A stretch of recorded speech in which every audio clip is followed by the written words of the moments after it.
সংকটটা কোথায়? আজকে সংকটটা সম্পূর্ণ রাজনৈতিক সংকট। তাকে রাজনৈতিকভাবেই দেখতে হবে এবং এই সংকটের সমাধান করার জন্য সকল রাজনৈতিক দলগুলোর সাথে আলাপ আলোচনা করে প্রয়োজনে সংবিধান সংশোধন করতে হবে, যাতে করে জাতি সত্যিকার অর্থেই একটা সুষ্ঠু নির্বাচন পায়।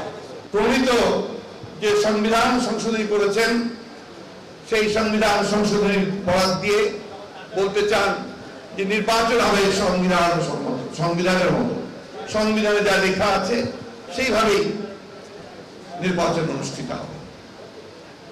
এই পার্লামেন্ট যারা এই সংবিধান সংশোধন করেছেন, পঞ্চদশ সংশোধনী, এই পার্লামেন্ট জনগণের প্রতিনিধিত্ব করে না।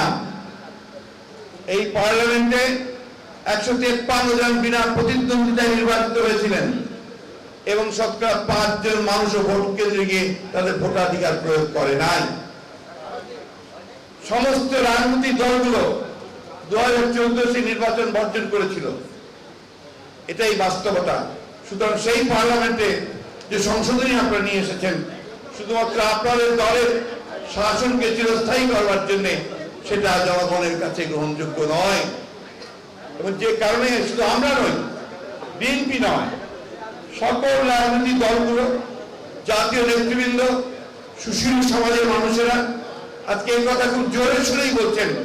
পত্র পত্রিকা খুললেও দেখবেন তারা বলছেন যে নির্বাচনকালীন সময়ে যদি একটি নিরপেক্ষ সরকার না থাকে তাহলে সেই নির্বাচন কখনোই সুষ্ঠু হবে না। বিশেষ করে তা যদি বর্তমান প্রধানমন্ত্রী শেখ হাসিনা ওই সরকারের অধীন নির্বাচন হয়, তা কখনোই সুষ্ঠু, অবাধ ও গ্রহণযোগ্য হবে না।